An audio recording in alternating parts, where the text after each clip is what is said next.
يا جماعة دلوقتي احنا بنصور لكم تربة مبنية مخالفة في مقابر سيرس الليان. الفساد اللي وصل في تراب سيرس الليان، يعني ما بقاش بقى واحد باني على أرض زراعية أو مخالف أو يعني مش عارفين نقول إيه تاني. يعني بصراحة يعني منظر، يعني أنا شفتها يعني حزنت.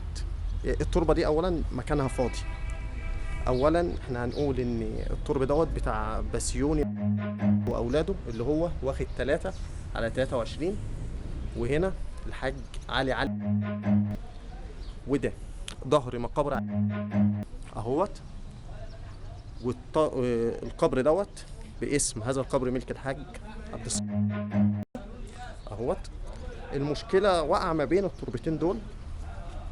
هي مش مشكله، هي التربه دي اتبنت ازاي احنا مش عارفين، وهشرح لكم دلوقتي ان التربه ديت مبنيه مخالفه واتبنت ازاي الله اعلم. اللي يتسأل عنها بقى المسؤولين عن التراب بسؤال. يعني احنا كنا بنخش اولا الحته دي كانت بتبقى فاضيه، يعني الحته اللي قدامكم دي مكان التربه دي فاضيه. التربه دي اتبنت في يوم وليله كده، مش عارفين مين صاحبها، مش مكتوب عليها اي حاجه، حتى مكتوب على الباب مين صاحب هذا القبر.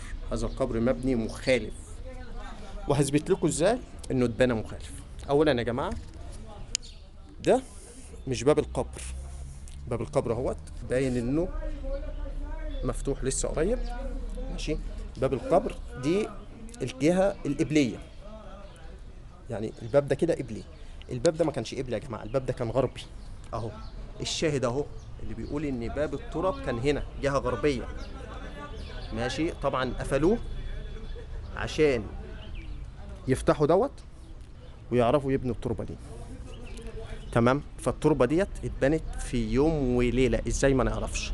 طبعا اللي يتسال عن التربه ديت اللي مسؤول من مجلس المدينه، واللي يتسال عنها اكتر صاحب التراب بتاع